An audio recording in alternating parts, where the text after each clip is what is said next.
Hello Tubesters, it's me Gav and welcome to another one of my videos. Today we're looking at this 1 in 72 scale Soviet World War II tank T28. It's made by Trumpeter and obviously 1 in 72 scale. It's at the stage now where I've put some oil weathering on it, gloss coated it first, oil weathered it, and put a matte coat over the top. I've put a bit of graphite on the machine guns and whatever, but at the moment I can't do much more with it until I've actually sorted the diorama out. Eventually, and I've lost as usual my pointy stick, here we go, and I'm doing it again. Instead of bringing the camera to the tank, I'm trying to bring the tank to the camera. Yeah, eventually there's going to be some earth put in here under the tracks and some snow. I'm putting it. It's obviously, as you can see, it's a winter wash that's peeling away. It's going to be what can I say? A diorama. It's not going to be heavy on snow, if that makes sense. I don't want it too, like it's too in the depths of winter. Yeah, it's come up all right. I've left the hatch half open. There isn't a prop for it, but we'll just say they've wedged a piece of wood under the hinged end. I did try and put some crystal clear, is it? I put some silver in the lights and put crystal over the top. Don't think it's worked particularly well. I really needed to hollow it out really, but it was an afterthought and I thought I'd give it a try. The lighter, more orangey brown, you might be able to pick out. That's just wear on top of the whitewash. I'm not trying to call it rust or anything. I did put a couple of little bits of graphite here and there. It was like fresh paint that's been rubbed off. But I've not really gone overboard with it. But it's a lovely little kit to build, especially for a novice like myself. So the tracks are all one piece. The wheels, you just have to, there is a set of road wheels you have to put behind, but it's it's a lovely little kit to build. Obviously there's no hatches open. I've cut those out myself, which is why they're a bit uneven. It was a first attempt. I've actually got some crew for this now. I've gone for the Eureka's AB metal range, which I'll put on a different video. I've just primed up some, cleaned and primed up some, so that video won't be too far away. But at least I know I've had them sat around the tank and stood on it, and it looks right. So once I plonk this into the diorama itself, it's going to they're going to look quite good on it, I'm hoping anyway.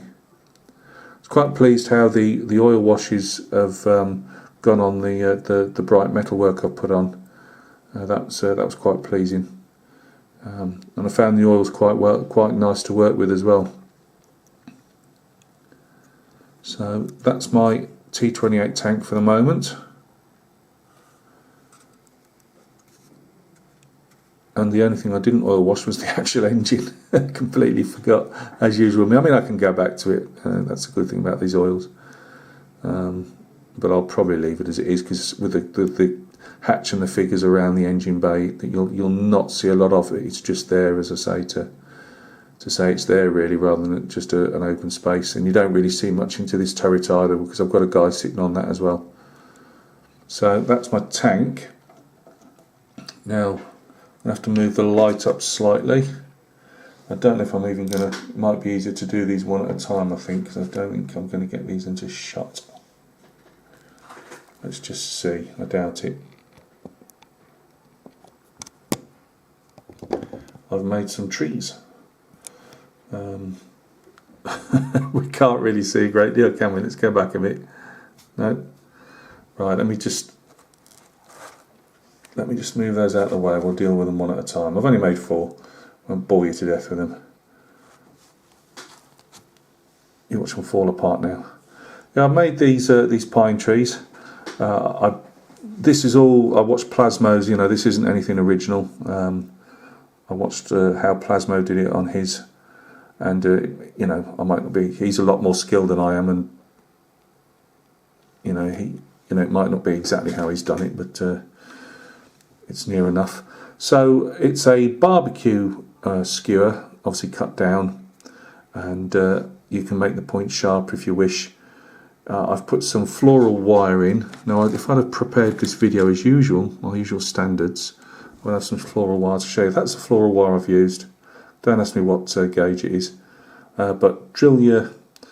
I think it's I don't know if it's a millimetre. I've drilled through. I actually use a pin vise to drill all these. I don't know why when I've got a perfectly good Dremel sat in my drawer, but yeah, drill your holes in, pass your wire through. I put super glue on.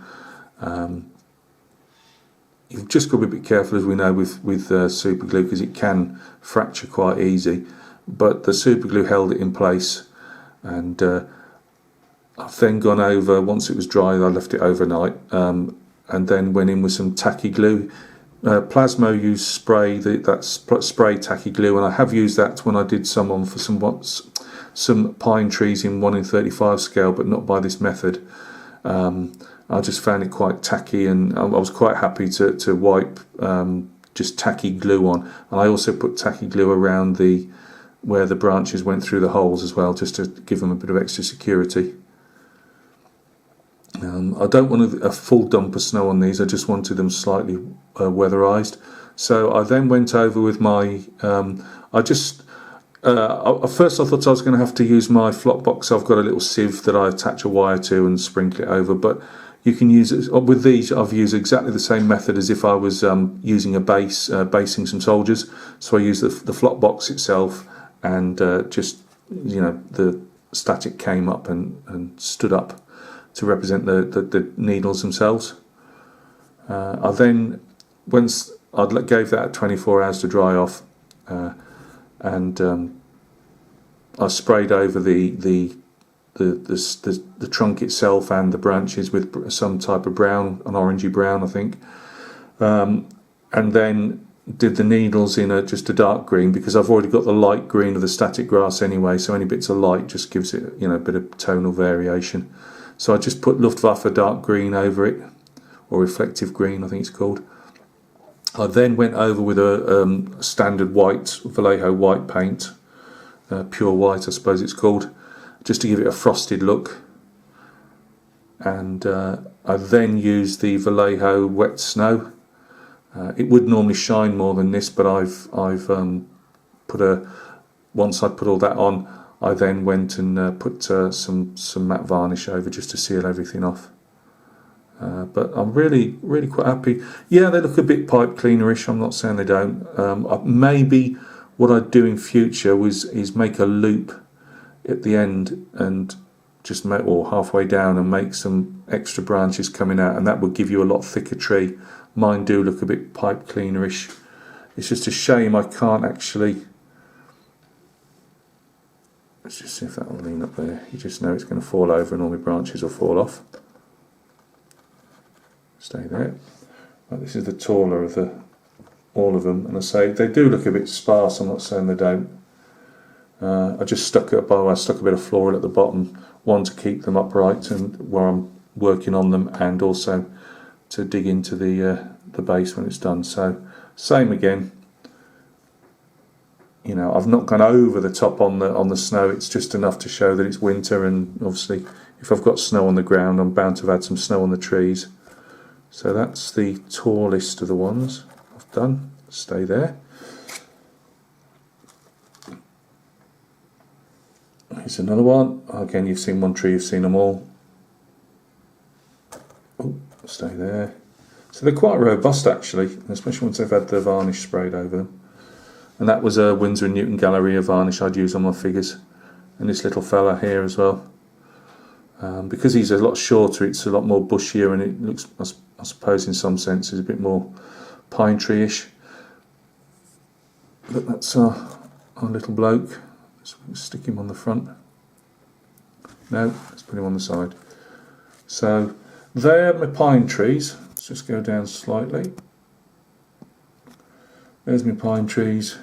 You're not going to really get a representation of the tank with them. No, not really. But there you go. So we have pine trees, winterized. We have tank winterized. we're now going to have to go for the actual diorama itself. Well, that'd be fun. I've never done one of those either. So, well, saying that, I've done that 54mm woodland Indian, but it wasn't this type of thing. So yeah, that's on the. I'm going to hopefully start that tomorrow. I'm painting figures at the moment, but hopefully we'll get some work on that tomorrow. And again, I'm taking Plasmo's cue where he says, keep the diorama small, and that's what's going to happen. I'll start painting those Russian tank crew as well, probably, if not tomorrow, in the next couple of days. I'll just add them into the Napoleonics I'm painting at the moment. So hopefully, if not, it might be the end of the week, or it might be a few days after that, the whole diorama should be complete. So thank you very much for stopping by and taking a look. I hope everything's going well with you. I do appreciate all the likes, comments and subscriptions and all that good stuff. Very soon we'll have this finished. I've got another kit that's winging its way onto my doorstep hopefully soon. We've got the rest of those dragoons to show you at some stage. What else? There was something else. It's completely gone. Oh yeah, my Celtic figure. Hopefully you'll get a video of that tomorrow or Monday. So take care of yourselves, guys, and we will catch each other very soon on another video. Cheers.